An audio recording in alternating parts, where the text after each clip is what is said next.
Hola, ¿qué tal? En el vídeo anterior hemos visto cómo podemos desactivar o activar las respuestas sugeridas de Outlook en la versión web. En esta ocasión lo vamos a ver cómo se hace en la versión de escritorio de la aplicación Outlook. Así que vamos a entrar directamente a nuestra aplicación de escritorio y para desactivar las respuestas sugeridas solamente tendremos que dirigirnos a archivo.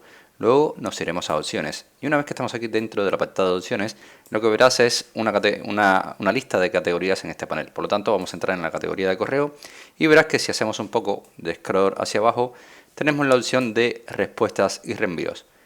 En la primera instancia tenemos mostrar respuestas sugeridas, por tanto, si lo que quieres es deshabilitarla, le haces un clic en este check y la desactivas, la desmarcas, ¿vale?